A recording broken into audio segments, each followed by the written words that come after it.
Welcome to Rearview Diaries. I'm Paul, your host.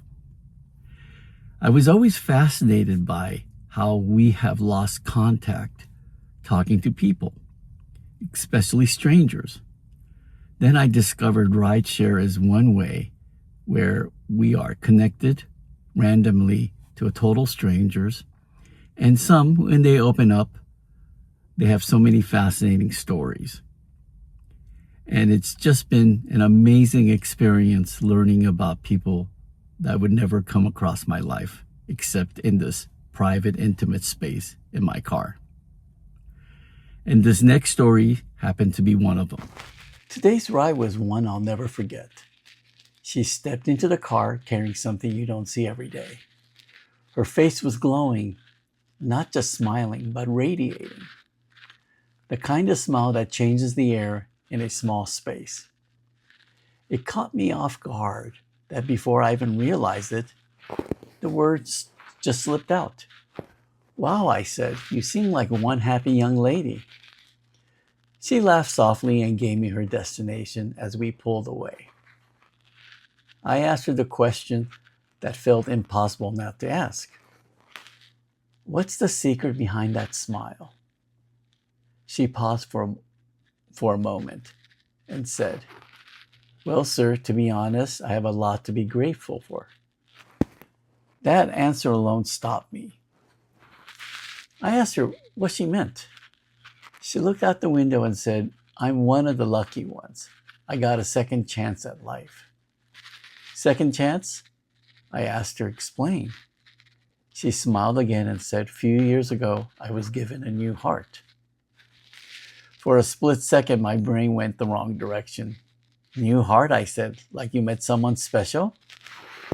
She laughed and shook her head. "No," she said gently. "I had a heart transplant." The car went quiet. I finally said, "You're so young." She nodded. Then she told me her story. For most of her life, her heart had been weak. Hospital visit became normal. In and out, year after year, living between hope and fear. Until one day, she was transferred to another hospital, the last stop before reality fully settled in. That's when the doctor sat down and told her the truth. Her heart was failing. She didn't have much time left. She told me the doctor was honest, painfully honest. Honest enough that she had to start thinking about things no one in their early 20s should ever think about settling her life, about saying goodbye. I realized, she said, that I couldn't blame anyone. This was the heart I was given. In that moment, she made a decision. She decided that if her time was going to be limited, she wanted to remember the world as beautifully as possible. So she started thanking people. Everyone. She called friends, family, people she hadn't spoken to in years. She thanked them for being part of her life. She thanked them for 21 beautiful years. She even thanked the nurses and doctors who had tried so hard to help her. Then the doctor told her they were putting her name on the transplant list and pushing it as high as they could. That night, she and her mom prayed. They prayed for direction, for peace, and for strength. She said, when you're that close to the edge, prayer becomes the only language you know. Next day, she felt it, quite knowing that her time might be running out. She prayed again. She reflected. She replayed memories. She held on to the gratitude. Then everything changed. The door flew open. Doctors rushed into the room.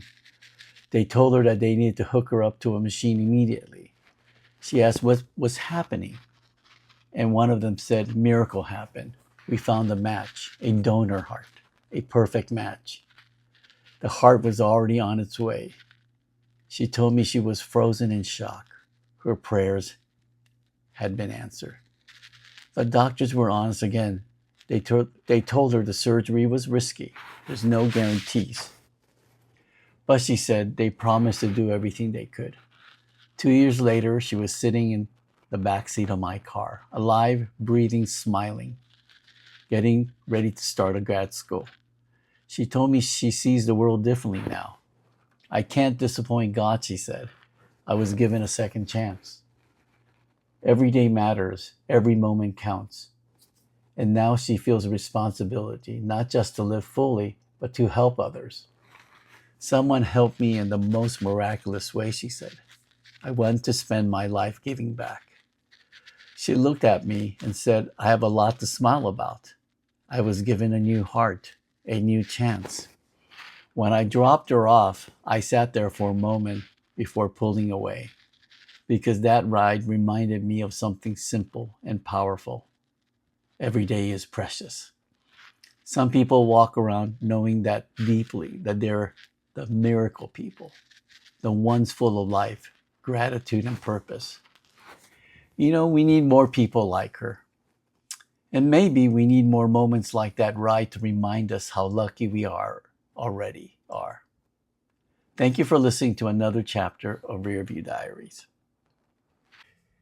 If you like my stories, please subscribe and like, and please pass along to your other friends. Thank you for listening to Rearview Diaries.